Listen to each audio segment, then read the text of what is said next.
but when it was time to max out and show out, like, you showed out, man. 190 at that time. I'm power cleaning 335, and I'm broad jumping 11 feet. The Belhaven softball team was the most disciplined team no matter what year it was. They were always on top of their shit.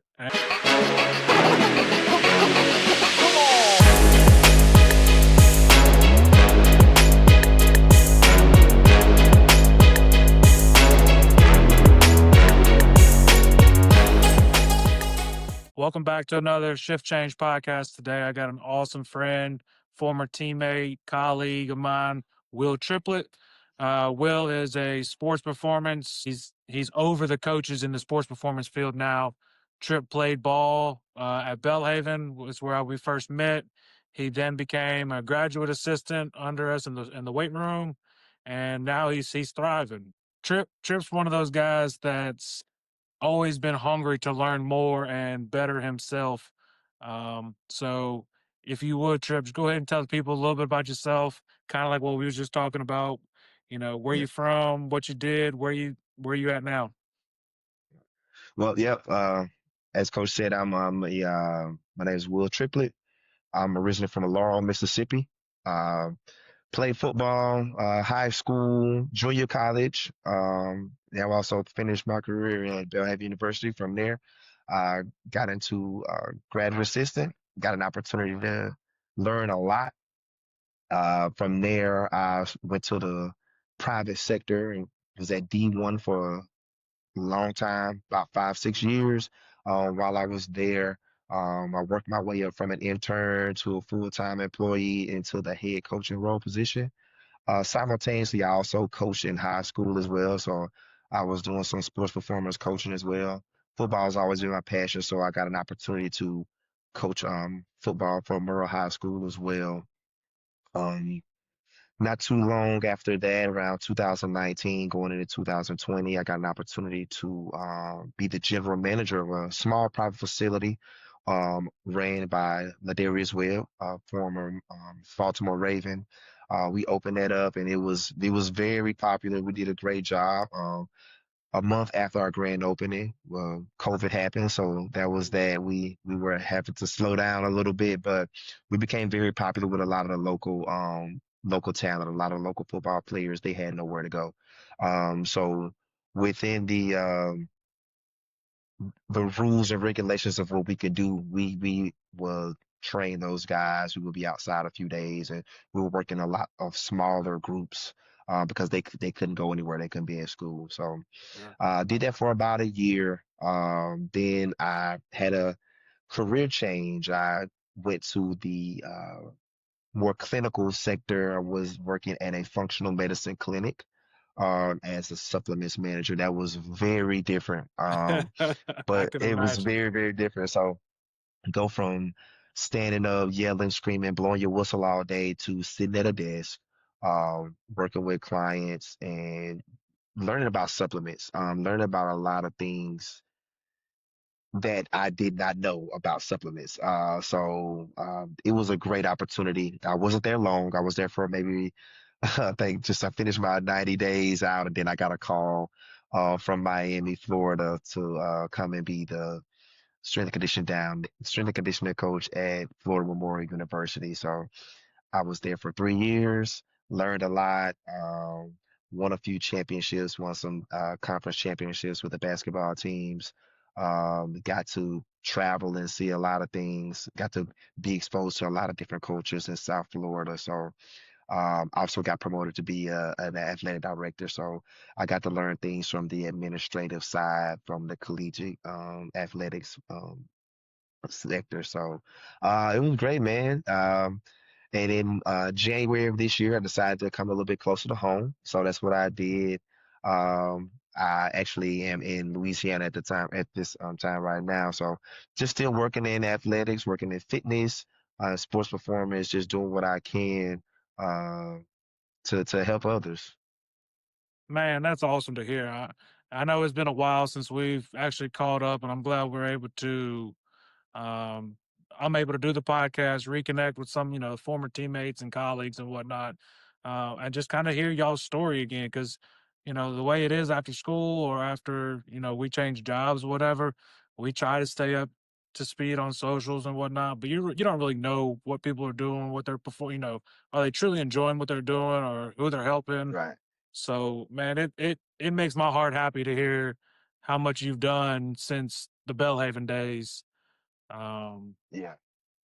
and it's awesome that you get to, I mean, it's amazing how the strength and conditioning field has completely, I mean, for me specifically, I know the strength and conditioning field has completely launched my life into a whole nother direction, Yeah. um, with the opportunities, the people you get to meet, like you was talking about, starting something with L Web and stuff like that. I mean, I follow Ladarius. I mean, he's awesome.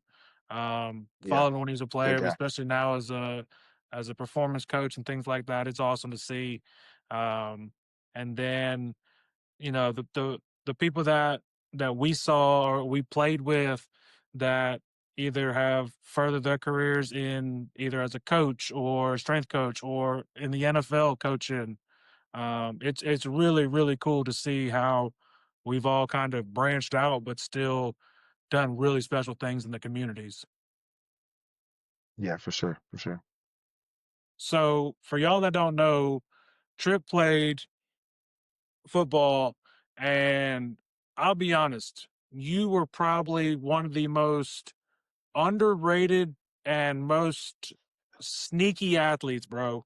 Like most people joke around and say like, "Oh, the white guy who can run fast, he's a sneaky athlete because he's a white quarterback or whatever." No, like you were like sneaky strong, and people Mhm. just underestimated because I mean, you had a good frame on you, but you were so humble. You stayed to yourself. You just did what you had to do. You just put, one foot in front of the other.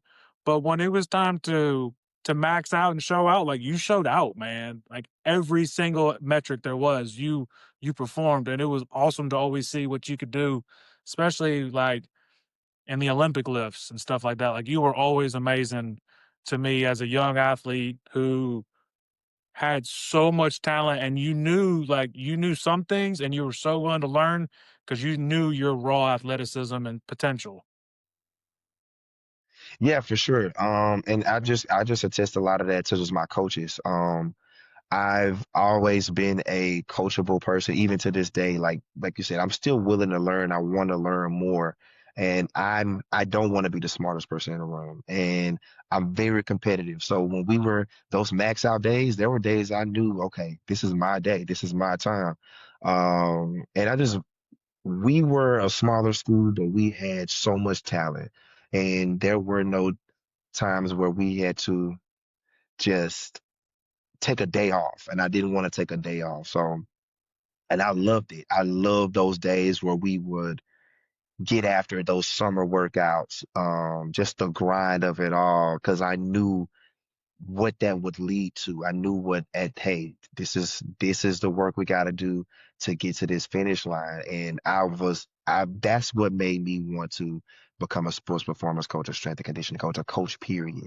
Just someone that I know that process. And if you follow the process this way, this is what it's going to look like. It's funny, like so many things that I learned from you and Coach Green, just I see myself still to this day, hey, echoing it. Like, man, that's nothing new under the sun. This is gonna continue to be what we continue to give out to the youth and to anyone that's want to do anything. It's not even just sports related. Sure. But yeah, man. Yeah, man, that's awesome. Like it was it was such a culture shock for me because I don't know if you remember when I started as the strength coach at Belhaven, how it all happened. Like you had Rayburn who brought me in as a GA, and then Mhm. literally like 2, 3 weeks later, he quit. And we were headed into like fall ball, and I had all 14 sports to myself. And I'm like, whoo, my job here is not to kill anybody or get anybody hurt. Like that's the only thing I care about. And I reverted back to my mentor, my old strength coach, which was Coach Sandoval at Belhaven. Mhm. And uh I just kind of just worked as hard as I could to do the best I could with the little bit of knowledge I had at the time. Um, and then once Coach Green got there, Coach Green really was able to have a foundation from being at Oklahoma prior, and then allowing me to completely maximize my potential with as much as I wanted to. And what made it good was y'all as the athletes, y'all trusted us, and it made me happy to see that what we were working towards and how the process was being put into play, how it paid off for the ones that put in the work. Mm. And like you said, those things still come today, even in life. Um, the discipline, the attention to detail, trust in the process, and being able to rely on your brother next to you, like all that stuff's still reliable to me, especially in the firehouse. So I think about those Yeah. days all the time. Yeah, me too, man. It is just a blessing to just to have been exposed to just good people. And that's one thing just be a good person at the end of the day. I Again, I can't commend you all enough, you and Coach Green enough for just taking me in because, I started out as football GA and we were, I was able to kind of come in and be able to just, fill in for you when your time was done. So it was just so much. But again, you gave something that was different. Like all we knew up to that point I just knew, okay, bench, squat, clean. But we did so many different accessories, and you taught us why are we doing this? And to this day, this is what I do.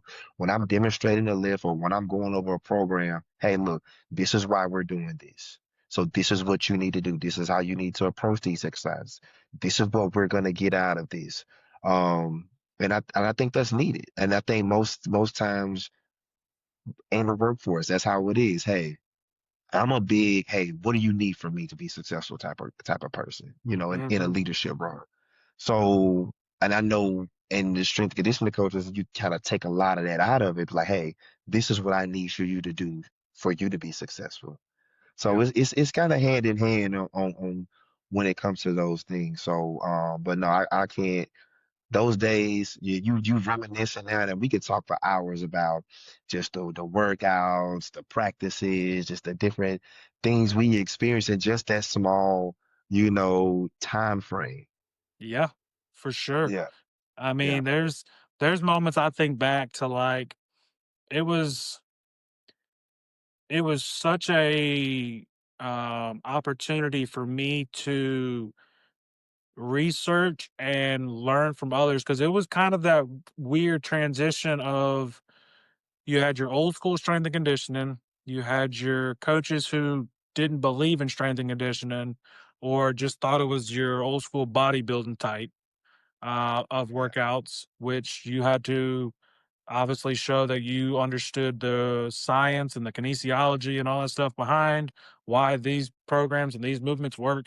But at the same time, you had that CrossFit model moving in and pushing people to their limits on a more like aerobic capacity, Hmm. and that was new to the sports world. And I felt like you and a couple others, y'all really just accepted the fact that, like, hey, we're trying some things a little bit different than the norm and the way things used to be, and y'all bought in 100%, and it really made my job so much easier because y'all had full trust in me, and that made me really want to put it back and make sure I was putting the best product out for y'all.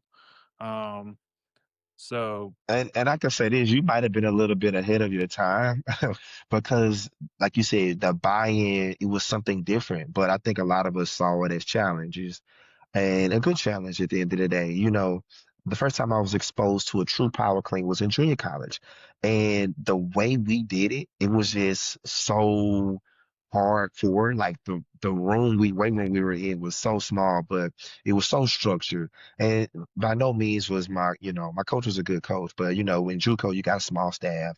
You're not gonna have a designated strength coach. You got a coach that can coach the weight room.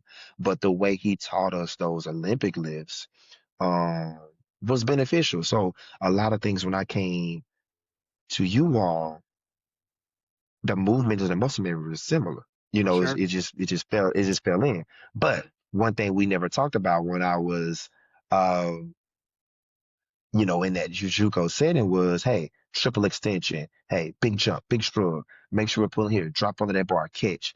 Like those are the things that I didn't hear until then. So when I was told that, I was like, oh, this, okay, cool. So those were things that when it just came so natural. And then that's where I was like, you know what? This is what I could do. I can do this. I can coach stay at home mom to do a clean. Now it may be a little crappy right away, but we're gonna go through the movements, we're gonna go through the progressions, and we're just going to, get it right. We're gonna take our time. We're not gonna rush it. And back to what you were saying earlier, with the sport coaches, they want sometimes they want just that instant results and not understand that, hey, listen, it's gonna take a spring, it's gonna take a summer, it's gonna take, an off season for us to really get these results to where you're gonna see it. But you have to buy in, like you said before. um, and coming from, I was at an NAI school just recently, and there was you had to prove yourself a lot of times. So it's like, who's this guy from Mississippi coming in? Like, this is what we do in South Florida. We're speed, Yeah. we're fast. Okay, but let's add this on top of it. Let me complement what you're already good at. And I think a lot of times there's that disconnect. Like the strength coach, yeah, this is, springtime, winter break, yeah, this is my time. But, Mhm. let that coach be the complement. I always say, hey, listen, I'm a extension of your coaching staff. That's one thing I learned from you and Coach Green. Hey, there was never any back and forth a lot of times when it can kind of get a little hairy with a coach, like, hey, I want this, or I'm seeing this, or why are we doing cleans? This isn't CrossFit. Well, and I know you used to have your days where you used to be like, yo, this it's not CrossFit. A power clean isn't CrossFit. So just being able to educate and just reassure the coach that, hey, I have the best interest of your athletes, and this is what we're gonna do. This is what we're gonna go over the program. So I've dealt with that. I've dealt with coaches telling me, hey, look, we're not gonna do legs. I was like, what do you mean? Like we're not gonna do legs. I don't want to do legs.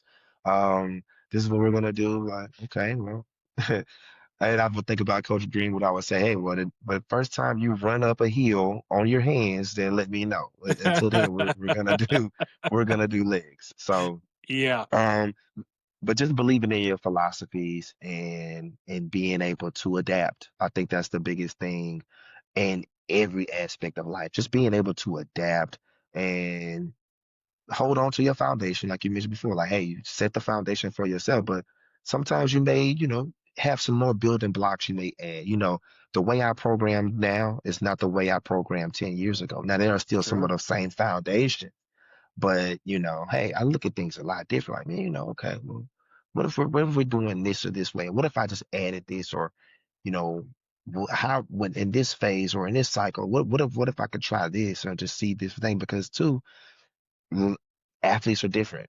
You know, Mhm. some athletes, are gonna you retain the information a lot more. Um, One thing I've always told, when I've been on job interviews, I've been questioned like, oh, so how do you train the female athletes? You train them different? I don't. Female athletes are actually the best teams to train because they retain the information a lot better. They're gonna give you a lot of effort, and their buy-in is always there. So, and Always. there's no real egos. There's no egos. There's no egos when you got your female athletes. So I've like my your max days when we're doing cleans or we're doing squats, they are hype. They are kicking the benches over. They're doing everything, and it's a big deal those days. So I can appreciate that. So for sure. Heck yeah. And I definitely second that, man. I said this and I say it nowadays. Like some of those women's teams that we had that they worked their ass off. Like they were so disciplined and they knew like what they were committed to. And I Hmm. respect some of them. Like I'll give them credit. The Belhaven softball team was the most disciplined team, no matter what year it was. They were always on top of their shit. And Yeah, it was awesome, man. It made our jobs real easy. Um, yeah. So yeah, it's interesting to see how, like you said, programming has changed over the last 10 years or so, but those core foundations are still there. Um, but it's Yeah, funny to see, like, it's hard for me sometimes in the firehouse because people will come and ask me questions knowing my background, and I try not to program for anybody really, specifically, just because we don't have periods. Like, we it have to be is. ready every day. So it's not like we get an Right. off season or an in season or anything like that. Like, you just always got to be ready. So it's hard to train certain people certain things, but then when we get to talking and they're like, "Oh yeah, I've worked out and I'm super proficient in this," and then I start watching them move, and I'm like, "Ooh, maybe you're not." Like, you learn from Yeah, Instagram or TikTok or something, and it's a whole nother world. And I couldn't imagine. Um, there are sometimes I miss being in the weight room, but then sometimes not, just because I know yeah, how different it is now training with athletes and how careful you have to be with what you say, yeah, how you do things, and I can only yeah, imagine now with NIL money being involved, for these athletes, uh, how needy they may be and not have that yeah. grind. And not only that, I think you just so just even in the in your industry, just not being able to have set periods of training cycles. Like in the NIL era now, where they can just transfer when they get ready. There's no real what are you getting out of your training period? So I think there's gotta come up with new ways to track these, and I think the industry has to be connected a lot more because hey, I should be able to go and call this strength coach. Hey, man, I just got three of your guys. Um, what were their last max numbers? What were this? And it's like, is that frowned upon? Is that some things that we should do? Just Mm. like, all right, we just start from scratch, or okay, this is my show. You're gonna just adapt to my show, and that's why I say like a lot of the athletes are different. If you wanna be a guest on Shift Change Podcast, feel free to reach out through Instagram or through email. All socials are linked below. I'm gonna do some community reach, do some athlete spotlights, and we're also going to spotlight first responders. So if you know anybody that deserves to be get a shout out on the Shift Change podcast, comment down below. Let's get back to the show. It's interesting just to see, what where things are gonna go. I do have faith that things are gonna iron themselves out. For I do sure, me think too. that, because again, everything just goes back to the foundations needed. But I know there are dark times, and you get a one thing I did learn too, and I've always learned just from this past experience, especially working in a university setting. First two people that are gonna get blamed for a program not being successful, athletic trainers and strength coaches. Yep. So Yep. just making sure that you're on, you know, your P's and Q's with everything. And I've always believed in having a good relationship with those athletic trainers because honestly, nothing can really go on in the athletic department without them being good and taken care of. So yeah. I agree, man. Like, so when I was coming up to the strength and conditioning world, it was the Scott Cochrans from Alabama and whatnot. And they did that 60 Minutes documentary on him when they just built their new weight Hmm. room and they were Yeah. thriving. And he said, these guys are already Bentleys. I just want to put spinners on them. Like, I just want to be that Yeah. little extra, like you said, that support to them. And I ain't Yeah. trying to change who they are. I'm just trying to make them look a little bit better on the field and shine when it times to come. But Yeah. And that's all it is. it really is, man. And it doesn't matter what the sport is, what the age group is. We are, and I like the way you said it. We are an extension of that team or that coaching staff or whatever. So, I firmly believe that 100%.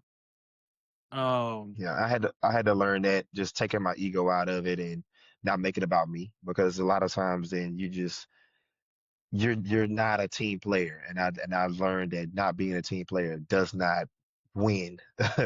So, I know never. there are some sports where it is individual, but this is a team sport. It is, and like you said before, you had to coach 14 teams by yourself. I did that for 2 years. at Florida Memorial. I did that for 2 years, but it was a grind, and call me crazy, but I loved it. Hey, Me um, too. three Me three too. 3:45, 3:45, 3:50. I'm out the door. 4:30. I'm there. 5 o'clock. Doors are open. We're ready to rock and roll and go. And it was just there. So, and there was some growing pains. There was some learning processes, through that. And just being able to see things from a coaching standpoint and then an administrative standpoint was really night and day. So I think that's what's put me in this leadership role and position today, and it's just kind of helped me, you know, see both sides of everything.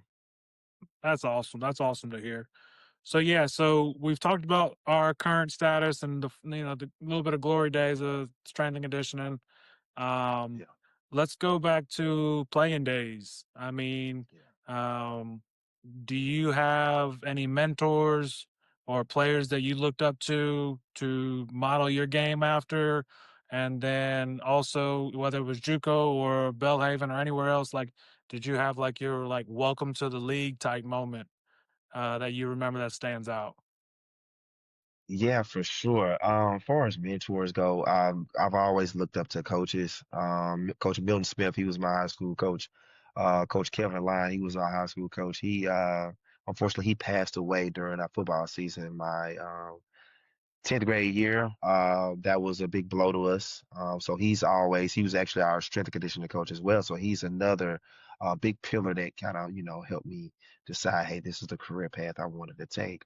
As far as players, I'm a big Mississippi guy, man. I'm a Jerry Rice. I'm a Walter Payton, Steve McNair. I'm a big Brett Favre. I'm just a hometown guy that Sure. just loves, because let's let it be, believe it or not, we have a lot more of those prominent people from our area. A lot of people don't want to give Mississippi the credit for having some of the most prominent names in the NFL history. So, but yeah, I love it. But my welcome to college moment probably was JUCO, man. And that's one thing I love.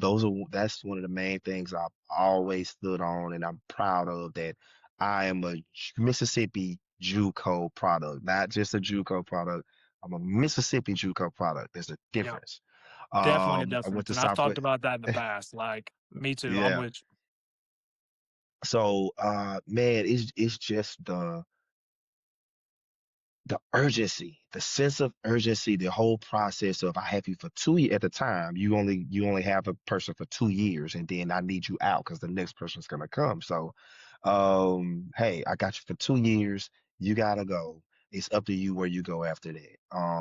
And then I just play with some of the best athletes ever. You'll get a guy that went to Florida State. Like I'm literally across from a guy that played receiver at Florida State last year, and he went to Pearl River just because of whatever reason. you. And and this is like that competition level is different. So just that whole process of junior college, being a freshman, being told, hey, you're gonna come in and you're gonna contribute. We're playing for you to start. And when I get there, there's three guys on the roster ahead of me, and it's just like, hey, phrase we already used before. Hey, you're either gonna barbecue or you're gonna mildew. So what are you gonna do? So Mhm. just that competitiveness and understanding. Hey, look, I gotta get it. I have to get it, or I gotta go home. And I couldn't go home, and that was just a thing too. Like I couldn't go home. So that was a big turning point of can't turn and tuck my tail. Like I'm here, so might as well make the best of it. So um, just playing against that high level competition. I learned so much. I developed so much as an athlete, as a football player. One thing one of my coaches told me, Coach Webster, he's actually the head coach for East Central Community College right now, the football coach. His first coaching job was my freshman year in college, so we kind of started out together. One thing he told me before, he was like, Trip, you haven't hit your ceiling yet, and I didn't know what that meant. I kind of was like, but I saw it now, like my potential was Mhm. there, And I don't think he necessarily meant for football, you know. I didn't take it as that, but as far as football athlete, hey, like you said before, not to toot my own horn, but hey, being, 190 at that time, I'm power cleaning 335 and I'm broad jumping 11 feet, and I'm doing this. So those are things that that happened from that. But Belhaven was just another step too. It was, I think almost had when I got there in January of 2011, we were almost a JUCO All-Star team. So Yep. it was just like going back home. So it was a great opportunity. I was actually going to go to McPherson, Kansas. So the day before I was supposed to sign and do all of my stuff to be gone, I was supposed to leave. Um, Coach Danny White calls me and he says, "Hey man, I got a couple of your teammates from Southwest here. You want to come play with?" I was like, "Sure, why not?" So, and that's what started it all. So, it's a great opportunity, great camaraderie. Um, so yeah, That's awesome, man. Yeah, I yeah, it's I think you you mentioning that brought me back instantly to that 2011 year. And I think that's what helped me transition into the strength field was because the guys that I was training in the football team were those JUCO guys, and it made me feel at home because yeah, you had those Mississippi JUCO guys who were like, I mean, y'all, we were dogs, and we had to. You had to fight for your position on the field every single week, or you wasn't going to start. And even though I always say like it was a different level of talent when you go JUCO to like a Belhaven at the time. yeah, The atmosphere was completely different, but the school looked at sports differently at that time too. Um, yeah, for sure. and so it was a transition. But when you get those JUCO guys together, like y'all, we always competed against one another and really pushed ourselves to the limit because we knew uh, like football was our avenue to whatever success or just get out of whatever circumstances we came from, and we weren't going to miss that opportunity. So yeah, I enjoyed that starting that stuff in 2011. So Yeah, um, but yeah, the uh, looking at playing days, do you have any funny memories? You mentioned Coach White, and yeah, We I have hilarious stories thinking about Coach White, and then even before you were there, some of the other coaches that was there that coached me. Um, like I remember we took a road trip to I think it was West Virginia or it was in Virginia. I know it was out that way, and uh, we had the DVD player in the in the bus, and offense had their bus, defense had their bus, and Coach White was like, whatever we watch is going to be like PG-13. There's going to be no cursing, no hooting and hollering. Like it's just yeah, his core values, and we respected that to a little bit. yeah, And yeah. Coach White fell asleep one day on one part on the bus ride, and somebody hopped up, put the DVD in, and it was the movie Jarhead. Ah, And the I the remember this scene story.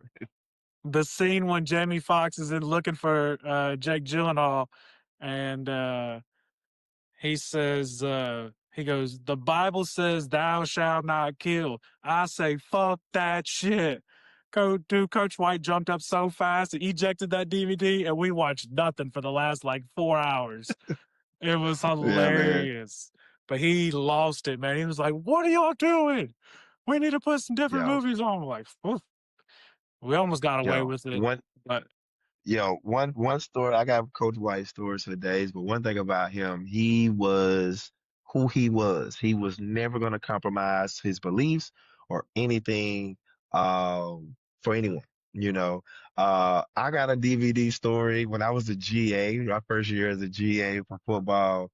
I was in charge of getting the DVD. So this is when Redbox was still a thing. When there was sure, that sure. Redbox. at the Walgreens across from the Wingstop. Yep. And I don't remember what it was we got, but it was clearly like pretty much Disney movies. Yep. We couldn't get like we had to get the same movies. It was probably like Remember the Titans, probably like Rudy. He wanted to get like football related movies, but nothing like crazy, like you said. Yep. Um, and so I forgot the movies on the bus.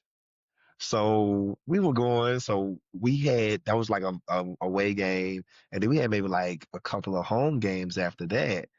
And then so we find out like I didn't realize like yeah, when you don't return the movies, you're gonna keep you gotta pay for the movie. So Coach White was like, hey, whatever happened to the DVDs? Like what happened to the DVDs? I was like, and then my mind was like, oh, I never got them off the thing. So he was just like, man, he was like, Dad gum. So that was the thing. Another funny story is GA story. I remember I was like trying to write a paper. It might have been the same trip. Had a long trip. We were going to like West Virginia. We stopped in like Tennessee at that hotel up on the hill. Yep. And I was trying to finish a paper. And I was supposed to be on huddle, breaking down the film for the next team we were going to play afterwards. And Coach White walks in. He says, hey, what are you doing? I was like, I'm just, trying to finish this paper, coach. I know we gotta get packed. We gotta do like, oh, okay. He walked away. He come back in. He was like, yeah, so let's not do that in office. He was like, do that on your own time. I was just like, and in my head, I wanted to be like, Coach, I have no time. Like this is, I'm up at 4 o'clock, setting up for practice for early practices. I'm at, you know, in meetings right after practice.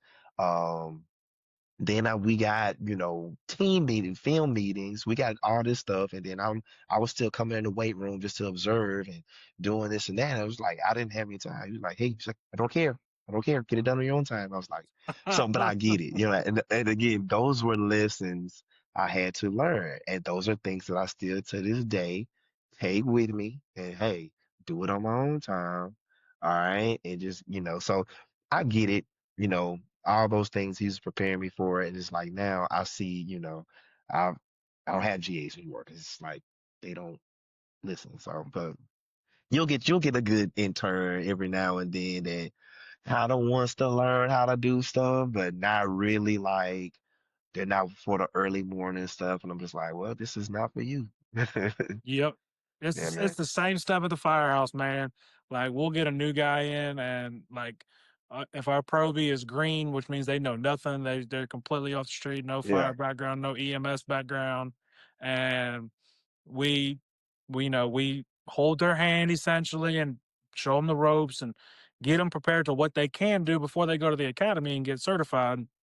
And you you instill so much time and effort, and either they don't retain the information or they're like, hey, I want to learn how to do rappelling or something. I'm like, you don't even know where stuff is on the truck.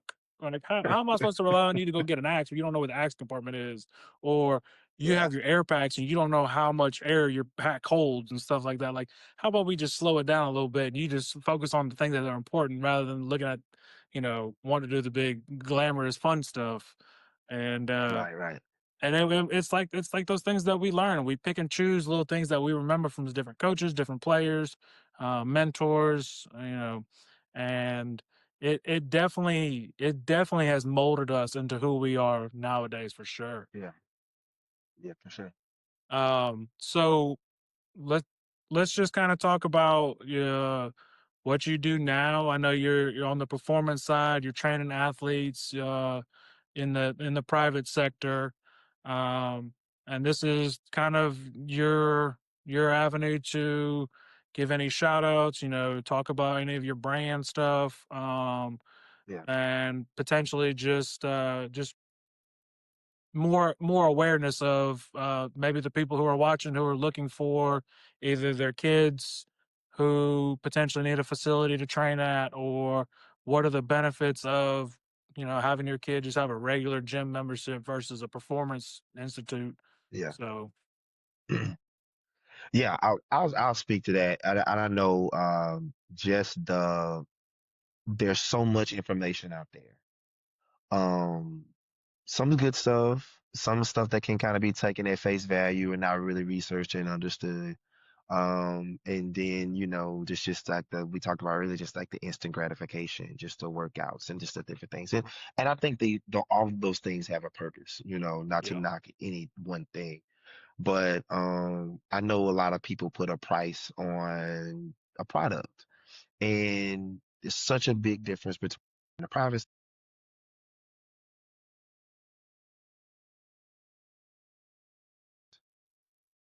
just well, making sure that you got me. yeah, you're just kind of breaking up. I heard the private sector, and then I said your audio ticked out, but you're good now. Okay. Okay. All right. Just understanding the difference between private sector and the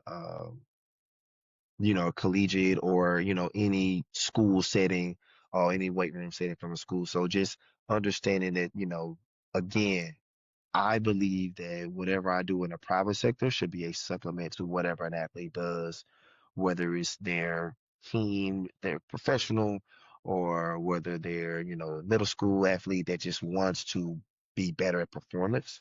I just encourage that, hey, reach out to whoever's their main person. Sometimes you may get good feedback, sometimes you may not. Either way, it is what it is, and from there you earn the trust of a lot of people when you do that.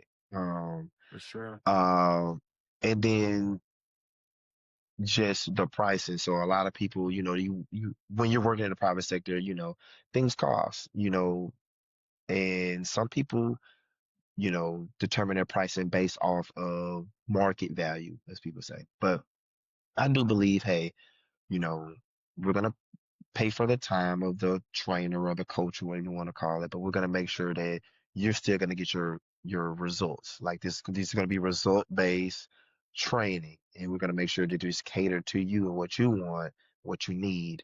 So I see a lot of times I just, oh, that's expensive. Yeah, it is, but you're gonna go and spend $200 on Chick-fil-A this week. So it's a priority thing for For sure, sure. but I do also understand that, hey, look, it's not about the money always. Some people need that uh assistance. And you're just like, hey, whatever, it's whatever. When we were during COVID, a lot of those guys weren't paying. It couldn't, but I just wanted the opportunity you know, for them to help me, for me to learn and do better and understand, hey, look, if we ever go through this again, this is what we could potentially do. But again, I think the private sector is great. It's got a lot of value. But I think it should be a supplement to what an athlete does. Now, if you're working with a club sport or something that has no real, like it's, with baseball, with travel ball, like I think, you just gotta understand what those schedulings are like, because you got kids that got school, and then they got their school team, and then they got their travel ball team that they're Yeah, everywhere every weekend. Like, when is there time for real training? So I've seen now that a lot of travel teams are bringing on sports performance coach, and there are some good ones out there too that are really doing like a lot of, the good warm ups, just the pregame rituals and different things like that. I think that's valuable. I just think people just got to find their lane, find their niche, and just make sure that they're they're doing the right thing, and they're making sure that it's beneficial to your athletes. And even if you're just doing like a general population training, most recently I've gotten into training, the older demographic of just, mm, maybe, someone that isn't gonna go and try to run a 4.2 and a 40. Hey, what's my approach there? So a lot of yeah, times things can get can get crazy, and that's a challenge for me. So that's something that, hey, when you're so used to working with athletes, and when you go work with someone that just wants a better quality of life, like, what's your approach? One thing I took from Coach Green that I appreciate, when I first started as a GA, like, he didn't just, he didn't really let me do a lot with football, because one thing he told me, hey, You're gonna be serious in this industry. If you've only ever done football, then you've only ever done football. And Mhm. I see now, like, yo, it's not a lot of football strength and conditioning jobs that are just opening, you know, up. And there's a lot of them, it's just, you know, very limited. And if a head coach likes you, he's gonna bring you on if he gets another job, another opportunity. So, but not to say that that's not possible to move on and move up, but is a grind and there's a process that you have to follow. So I'm grateful to just being able to adapt and learn. Hey, look, worked here, and if Miss Susie, just wants to walk upstairs, like one lady before, she mentioned, hey, I just want to carry a case of water to my car. Mm, And those are things that, those are things that we take for granted. Those are for things that we sure. don't really look into, like, are you gonna train for that? No, yes, for quality of life. If I want to, do different things and different things, and um, it's foundation is a foundation. I just may do a different variation of a movement that that she can't do. So, but yeah, That's awesome. Yeah, I definitely I had so many thoughts going through my head when I was listening to you talk about the training nowadays and the evolution of different avenues. So like I know a lot of guys like we got our older firefighters and stuff, like they're asking the question, I'm like, dude, the main thing is you just stay healthy. Like I joke around like your best yeah, ability is your availability. Like as long if you're not on workman's comp, you're doing good. Like just maintenance. You don't need to be putting 405 on your back or something like that. Or guys bitch and complain about, oh, we need heavier than 50-pound dumbbells. Well, first of all, if somebody doesn't donate that or we don't buy it with our budget, but do we really need 75, 100-pound dumbbells for most people? Probably yeah. not. Like, Just uh, do more reps. yeah, like we can figure this out. And Yeah, but going back to the travel ball thing, I have so many guys that I work with that the kids are in travel ball. And then when I transitioned from when I left the college sector, went to the CrossFit route before I became a firefighter, um, I was training some of those athletes, and I had a couple of athletes that I trained afterwards, leading up to COVID, and then I haven't trained anybody since COVID privately. Um, but parents would call to me like, "Hey, you're not charging me enough." And I'm like, isn't about the money. Like this is just a little hobby for me now, that just to keep a passion that I do. And for me to help your child out or your travel team or high school team or whatever, I said the reason I do that is because you've already got enough expenses on your plate. You already got, like you said, school ball, travel ball. You got your travel expenses, your uniform expenses. Like you've got so much stuff. The last thing you need to do is drop $100 an hour on a training session for your kid who's learning to just do goblet squats or single leg stuff. Like I'm not trying to break your yeah, bank. Like if when they get older and they really want to dive more deep into the Olympic lifts and stuff like that, sure, we can talk about it. But right yeah, now, as a training age that's you know in the beginning of their lifespan, like, no, I'm not trying to break your pockets because you already got enough stuff that you're already committed to. And it Y- y- really opened my eyes to how tough it could be if I were to own my own yeah, business, which I considered.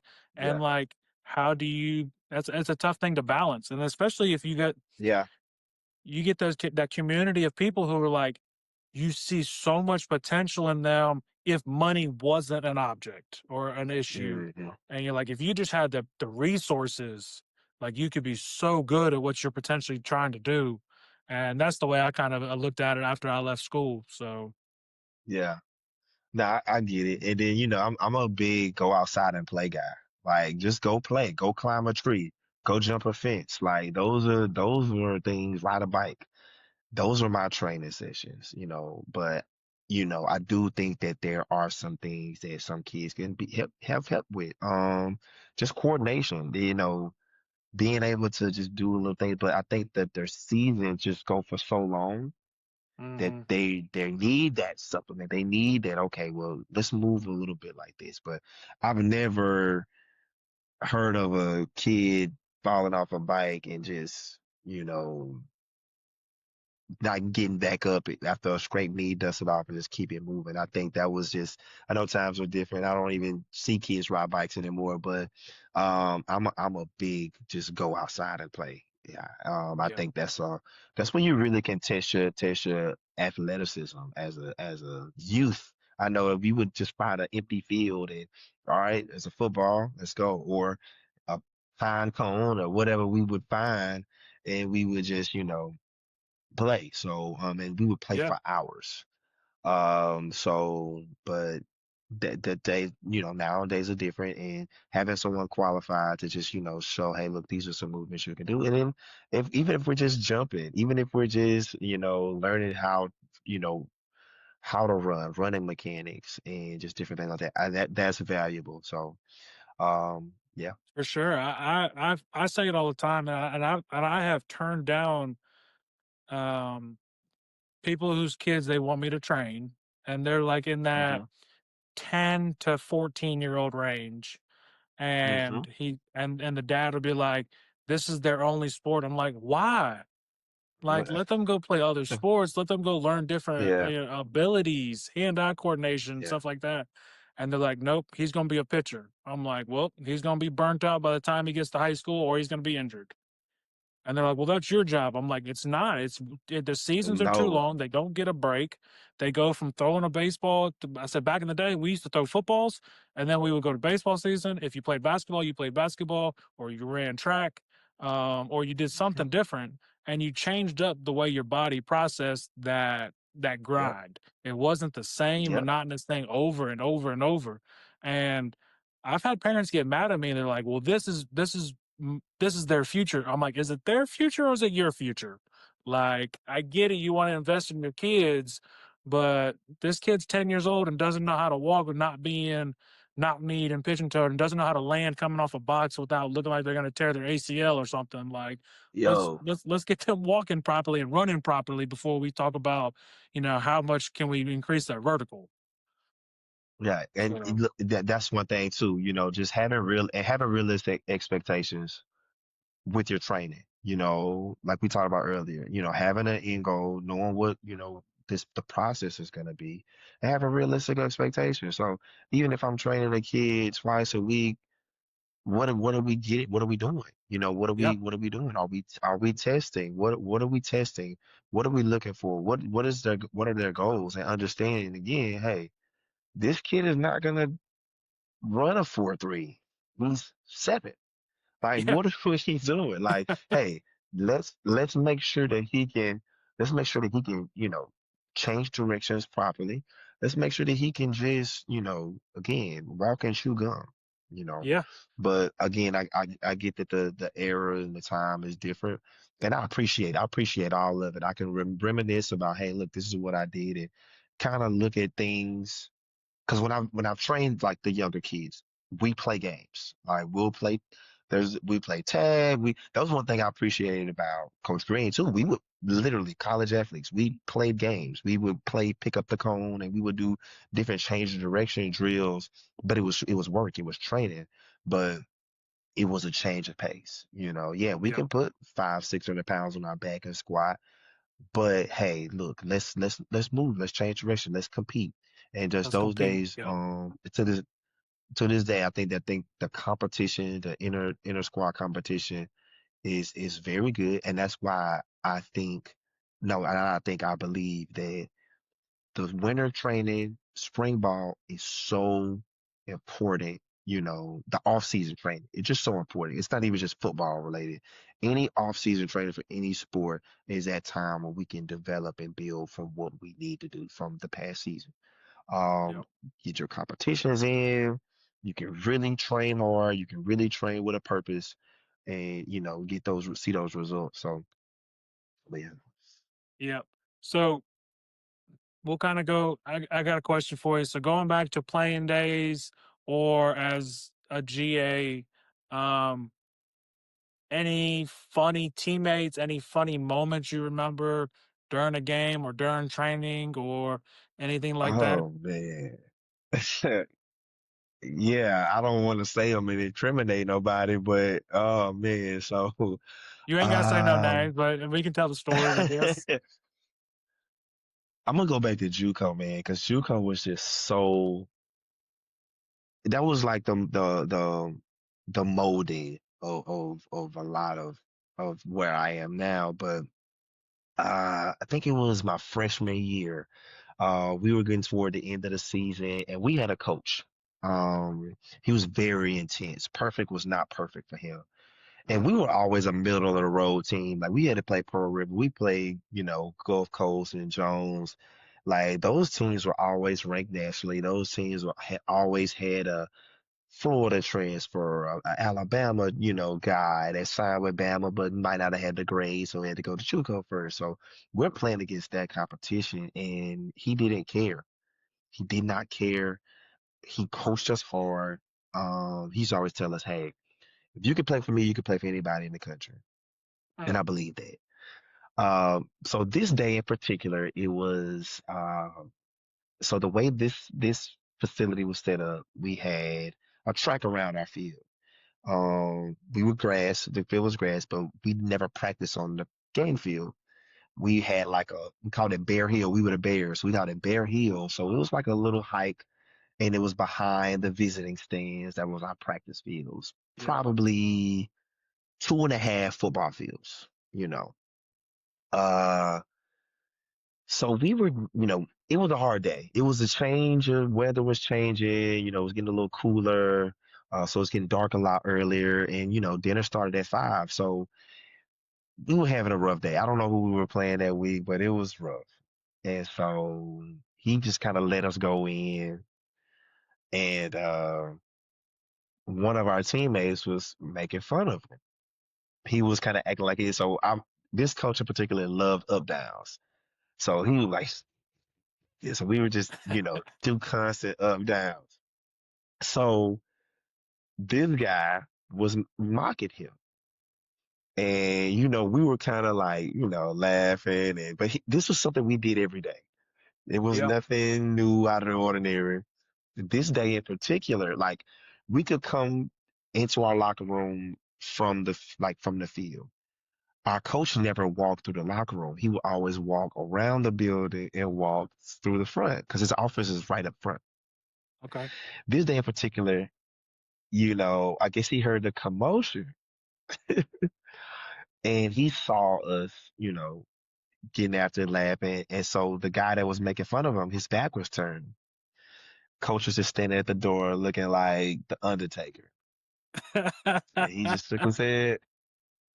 He said, anybody on the field? I'm talking about we got guys that are like halfway dressed, trying to make it to dinner. And so we go back on the field. And I cannot tell now, mind you, it's just two and a half football fields long. So Hmm. we're just running sprints until he's just tired. So we did about 10, 11 sprints. And we were gonna keep going. And we had a guy, I won't say his name, but one of the best football players I've ever played with or against. Like he was a freak of nature. He was 195. He was about 6 feet tall. He played at Kentucky. Um, he signed with us out of high school, and he was legendary. He just kind of said it. He wasn't. He was a great athlete, but his ego wasn't big to where he couldn't do what the team was doing. Hmm. But he just said, he kind of said, "Man, I'm not running any more sprints." And so coach looked, all right, bring it up. So we were looking like, bro, you should have said this three. You should have said this at the third sprint. Like, why do we have to run 11 sprints before you get tired? So Yep. that just showed like what type of guy he was. He wasn't a me guy, but man, that was a funny day. That was a funny day. It wasn't funny at the time, but Sure. we can look back and laugh on it now. Like those JUCO days were uh, sometimes and I'm still cool to this day with a lot of those guys that I played JUCO ball with. To this day, we still keep in touch and we make sure that we're on socials and we're kind of reaching out every now and then, making sure everybody's good. And everybody went on to do good things too. So I'm proud to say that a lot of those guys that I'm struggle with and grinding with are doing great things. So for sure. That's awesome. Yeah, them JUCO days Yeah. were they were something else, man. They really were, Yeah. and It's nothing like it it, was man. there's nothing like it. Yeah. So we are about an hour and 10 minutes in. Okay. Anything you want to touch on or go over or hit or shout out anything or before we wrap it up? Nah, well, shout out to you, man. I appreciate it. I've always, kind of wanted to be a part of something like this, but just never knew how to do it. So anytime you ever want me uh back on or something, just let me know. I'm good to go. I know it took a little minute for us to actually connect, but For it's sure. it's it's good to be a part of it. Good to talk about those old days and hold on to that and just still reconnect with people. So I'm all for it, man, for sure. Yeah, man, for sure. And I've got several people that want to be on the podcast, former teammates and stuff like that. A lot Yeah, of JUCO guys that we played with or played against. So I've even tossed around the idea that like next football season, like do like a JUCO tour and go like to the facilities and do an episode at each facility each week and spotlight that game of the week or whatever. We might that'll be be able awesome. to do something and go back to our old stomping grounds. That'll be awesome for sure. Yeah, man. Yep, yep. Yeah. Well, I appreciate your time. Everybody that's viewing, we much appreciate your time. I hope you stuck around this whole episode. Um, don't forget to like, subscribe, go ahead and follow on YouTube. You can listen on Spotify, listen on Apple Podcast. All Trip socials will be down in the description below.